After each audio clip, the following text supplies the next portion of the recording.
Hi everyone, I'm back to read the next chapter, chapter 3, in the book Josefina Saves the Day, a summer story, book 5, set in 1824. Chapter 3 is called A Charm from the Sky. Later that afternoon, Patrick came to Abuelito's rancho to get Papa's mules. He was going to take them back to Santa Fe after dinner. Josefina had climbed to her hilltop to meet him and lead him to the house. Before they started down the hill, Patrick tilted his head back and said, "I've never seen a sky so blue." "Mama used to say that the sky is that blue because it's the bottom of heaven," said Josefina. Patrick smiled. He pulled a small brass telescope out of his coat pocket. As Josefina watched, he focused the telescope on a point to the southeast. Look through there," he said as he handed her the telescope. Josefina focused the telescope for herself. "I see San Miguel's chapel," she said. She recognized the church easily, even though it was far away. It came clearly into view through the telescope, as if someone had painted a perfect picture of it in a tiny round frame. "Well," said Patrick, "yesterday I climbed up to the bell of San Miguel Chapel, and while I was up there, a little bit of the sky fell off right into my hand. See?" Josefina giggled when she looked. Patrick had a small chunk of turquoise in his hand. The turquoise was the same glorious blue as the sky. Patrick tossed the chunk of turquoise up into the air, caught it with the same hand, and put it in his pocket. "Now I'll have a little bit of New Mexican sky with me, even when I go back home," he said, patting his pocket as if he had a treasure in it. Then he pretended to frown. "What's this?" he asked. He pulled out a sheet of paper out of the same pocket, unfolded it, and then handed it to Josefina with a grin. "I believe this is for you, Señorita Josefina." "Gracias," said Josefina. The paper was sheet music. It had the notes and all the words to a song printed on it. Josefina couldn't read the words because they were in English. She didn't know how to read the notes either, which were lined up like orderly black birds on straight black branches. But she had seen sheet music before. Tia Dolores had some. "Perhaps when we go home, Tia Dolores will teach me to play this song on the piano," Josefina said to Patrick. "She knows how to read music. I think Papa does too, unless he's forgotten." Josefina hesitated, then said, "Papa used to play the violin." "Did he?" asked Patrick. "See," said Josefina. She looked down at the sheet music and then said quietly, "He used to play when Mama was alive, but when she died, he gave his violin away. I think he was just too sad to play it anymore. We were all too sad for music for a long, long time." Josefina looked up at Patrick. "It's been better since Tia Dolores came to stay with us. We've all been happier, especially Papa. And Tia Dolores loves music. She even brought her piano with her when she came up the Camino Real from Mexico City with Abuelito's caravan. You should hear Abuelito tell that story." "He promised to tell me some of his adventures," said Patrick as they headed down the hill to the house. If I ask, do you think he'll tell me the piano story this evening?" "With pleasure," answered Josefina. She knew there was nothing in the world Abuelito liked better than telling a story. It was with great pleasure that Abuelito told the piano story and many other stories about the Camino Real during dinner. Then Patrick told stories about the Santa Fe Trail. He talked about herds of buffaloes so endless they made the plains look black, and rivers so wide you could not see across them. After dinner, Patrick took out his violin. He played such lively tunes that he soon had everyone clapping their hands and tapping their feet. The sun set and the fire was lit, but the moon poured so much silvery light into the room that they didn't need to light candles. Patrick's music was merry and light-hearted, full of fancy, funny twists and turns. Abuelito kept time, slapping his leg, and Abuelita's dangling earrings swung and sparkled as she nodded her head to the rhythm of the music. Patrick played and played. He was right in the middle of a song when, in one smooth movement, before anyone realized what he was doing, he handed his violin to Papa, saying, "Now it's your turn, Senor Montoya." Suddenly the room was completely quiet. "What is Senor Patrick doing?" worried Josefina. "I told him Papa didn't play anymore." But Papa did not frown. Slowly, as if he were both eager and reluctant at the same time, Papa tucked Patrick's violin under his chin. He held the slender neck of the violin in his broad hand and delicately ran the bow over the strings. Chills ran up and down Josefina's spine. "What shall I play?" Papa asked. No one answered. Josefina hopped up and put the sheet music Patrick had given her in front of Papa. "Play this, Papa," she said. Papa began to play. He played softly at first, but every note became surer. Then Patrick began to sing the words. His voice was husky and low. Though Josefina could not understand the English words he was singing, she understood the wistful feeling of the song. Patrick sang, "Mid pleasure and palaces, though we may roam, be it ever so humble, there's no place like home. A charm from the skies seemed to hallow us there, which seek through the world is never met with elsewhere." Patrick stopped singing, but Papa continued to play, making up a song that blended Patrick's song with an old Spanish song. Josefina sat still listening, with her eyes fixed on Papa's face. Josefina knew that Papa's song was telling a story full of longing and hope. Josefina wished the music would never end. Tia Dolores must have felt the same way. As the last note faded, she sighed a sigh that seemed to come straight from her heart. "Oh," she said to Papa, "that was lovely." Papa handed the violin back to Patrick, then smiled at Tia Dolores. In that moment, Josefina knew what she wanted.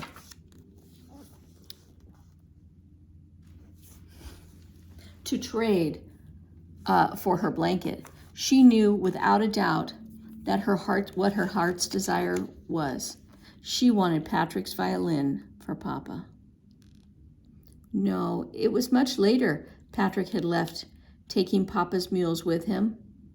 "No," said Clara again. She and Josefina and Francisca were in the sleeping sala they shared. All three were sitting on the bed Josefina and Clara slept in. But the sisters weren't even close to sleeping. They were having an argument. "I won't," said Clara flatly.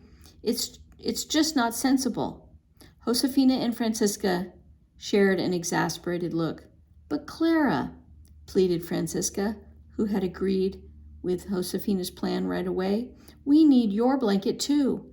It will work only if we all do it. Patrick's violin is worth at least 3 blankets." "How about Anna's blanket?" said Clara.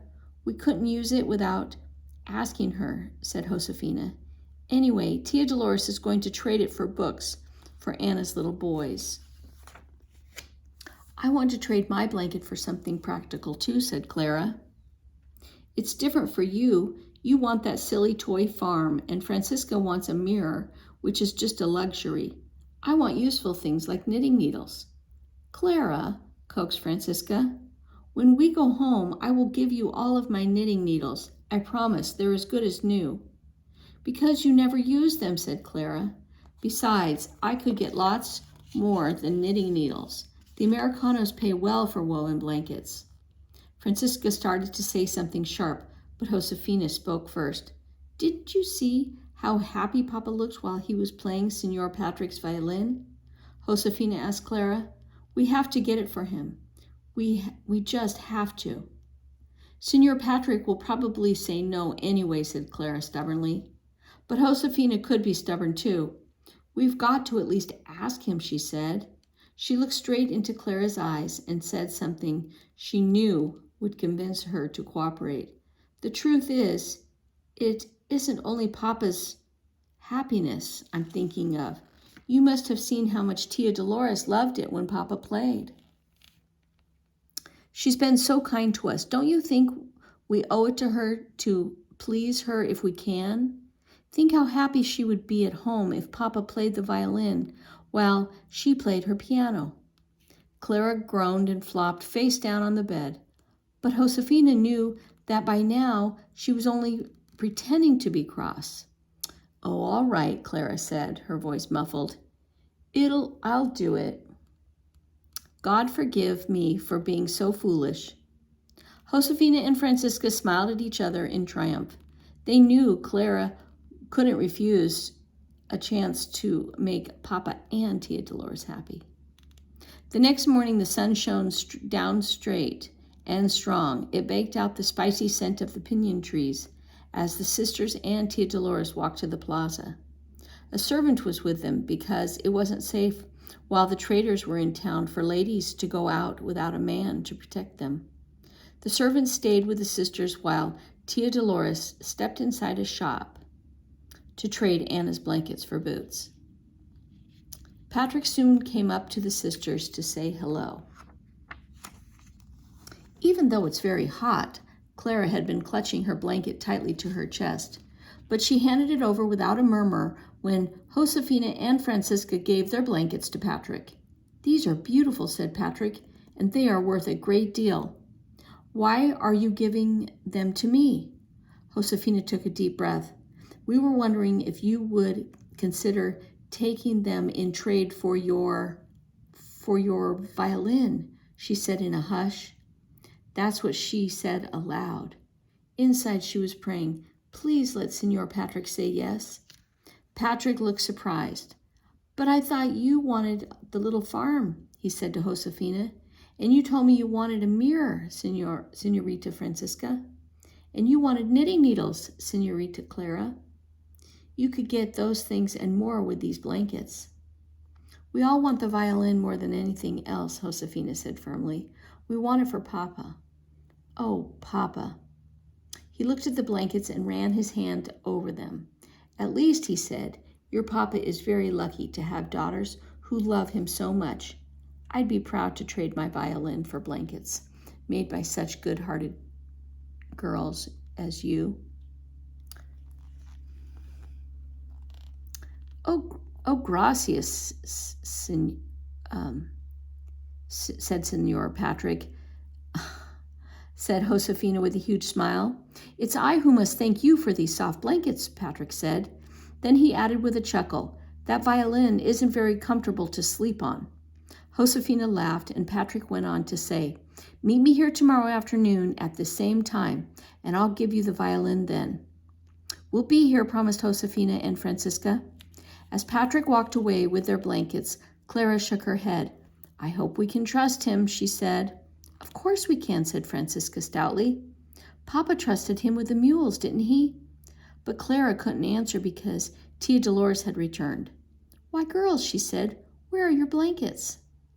"I hope you don't mind," said Francisca. "We traded them already." Tia Dolores smiled. "What did you get?" "Well," said Josefina, it's... Finally she gave up and grinned at her aunt. "We really can't say," she explained, "but you'll see tomorrow." Tia Dolores laughed. "How nice," she said. "You'll surprise me." "We certainly will," said Clara with a sigh. But Josefina knew Clara was as excited about their surprise as she and Francisca were. Josefina was having a hard time hiding her own excitement.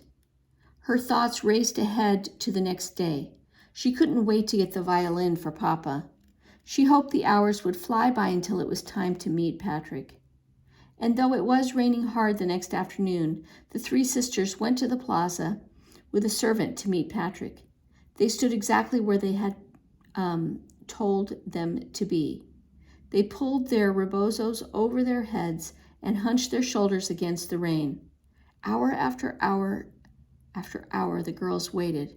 By the time the bell in San Miguel Chapel rang for 6 o'clock prayers, their skirts were drenched and their shoes were sopping. It was clear that the servant was sorry he had come and was eager to go home where it was warm and dry. Josefina couldn't blame him. A gust of wind drove rain into her face so that it was as wet as if she had been crying. "What shall we do?" asked Francisca. A strand of her hair was stuck flat against her cheek. Clara shivered. "Let's go home," she said. "We've waited 3 hours. Signor Patrick is not coming. That's all." He's just not going to come." "Maybe he forgot," said Josefina. "Maybe we misunderstood. Maybe we were supposed to come tomorrow." "Maybe," exclaimed Clara. "You can maybe all you want, but I'm going home right now. Abuelito will be worried sick about us." "Wait," said Josefina. She saw a man she knew was a friend of Patrick's. She gathered up all of her courage and hurried to him. Clara and Francisca followed close behind. "Excuse me, Signor," Josefina said. "Do you know where Signor Patrick O'Toole is?" "Patrick O'Toole," said the man. "He's gone." Josefina's heart dropped. But he was supposed to meet us here. There must be some mistake." The man shrugged. "O'Toole's a scout," he said. "Last night the captain of the wagon train told the scouts to head out for the Camino Real. By now they're long gone." The man nodded a brisk goodbye, then rushed off in the rain. "Gone?" The word echoed inside Josefina's head. She felt as if she were a cold, cruel nightmare. She stood numbly, too confessed and miserable to talk, too confused. Francisca was silent too, but Clara had a lot to say. "I knew we shouldn't have trusted that Signor Patrick," she said furiously. "You know what this means, don't you? Signor Patrick has cheated us, so I'm sure he's cheated Papa too. We've lost our blankets, but Papa has probably lost all the mules. We've got to get home and tell him." "That's enough, Clara," said Francisca, her voice tired. She slid her arm around Josefina's shoulders. "Let's go." Homeward, the girls trudged.